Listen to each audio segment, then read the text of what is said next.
হঠাৎ বদলে গেলেন আসিফ আকবর। ক্রিকেট বোর্ডের পরিচালক হওয়ার পর থেকে বিভিন্ন বক্তব্য দিয়ে থেকেছেন আলোচনায়। কারো পরোয়া করেন না এমন একটা ভঙ্গি ছিল সবসময়। এমনকি যুব ও ক্রীড়া প্রতিমন্ত্রী হিসেবে দায়িত্ব নেয়ার পর আমিনুল হককে নিয়েও দু কথা বলতে ছাড়েননি। সেই ঝাঁঝালো কণ্ঠই এদিন নরম।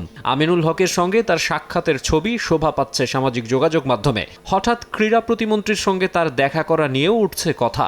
আসিফ আকবরের দাবি এটা ছিল কেবলই সৌজন্য সাক্ষাৎ। আমিনুল প্রতিমন্ত্রী, ওনাকে অভিনন্দন জানানোর জন্য আসলে এই ইস্যুটা অনেক আগে থেকে আমরা সম্পর্কিত এবং ওর সম্বন্ধে আমার খুব উচ্ছ্বাস সবসময়, এবং ওনাকে বেগম যে খুব আদর করতেন, আমরা একসাথে বেগম যে কাছে যেতাম।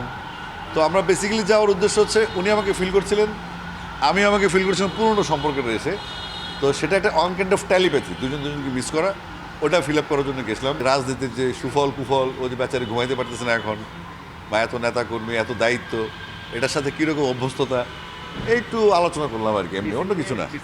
মাঝে অহেতুক মিরপুর শেরেবাংলা জাতীয় স্টেডিয়ামে গণমাধ্যম কর্মীদের প্রবেশাধিকার বন্ধ করে বিতর্কের জন্ম দিয়েছিল ক্রিকেট বোর্ড।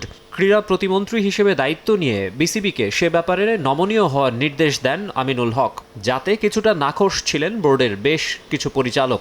ভিন্ন প্রেক্ষাপটে এখন সেই বিরূপ মনোভাব থেকে সরে এসেছেন বিসিবি কর্তারা। প্রেসের যত জটিলতা হয়, আপনারা তথ্য পান না, কাকে খুঁজবেন, এই সমস্ত সমাধান করার জন্য আমাদের ডিজিটাল টিমকে সেট করতে হচ্ছে। তো আসলে একটা ক্রিকেট একটা পরিবার, আমরা সবাই কিন্তু ক্রিকেটকে ভালোবাসি বলে এখানে আসি। পরিবারে আমাদের তর্কাতর্কি হবে, ঝগড়া হবে, ভালোবাসা হবে, কিন্তু আমাদের লক্ষ্য উদ্দেশ্য একটা, ক্রিকেট এবং বাংলাদেশের ক্রিকেট। ইশতিয়াক সাদেক দায়িত্ব ছাড়ার পর বিসিবির গেম ডেভেলপমেন্টের প্রধান হয়েছেন আসিফ আকবর। এইজ লেভেল ক্রিকেটের পাশাপাশি আরও একটা গুরুত্বপূর্ণ ডিপার্টমেন্টের দায়িত্ব নিয়েছেন, তাই ব্যস্ততা একটু বেশি। অনেকগুলো টুর্নামেন্ট আবার সামনে কিছু শেষ হয়েছে, কিছু চলছে।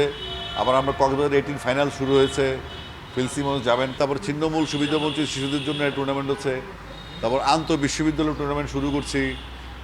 তারপরে আমাদের মাদ্রাসা ক্রিকেট শুরু হচ্ছে, একাডেমিক কাপ ক্রিকেট শুরু হচ্ছে। নতুন সরকারের অধীনে ক্রীড়াঙ্গনের অস্থিরতা দূর হবে, সেটাই প্রত্যাশা বিসিবি পরিচালকের। মাকসুম আলম খান, সময় সংবাদ, ঢাকা।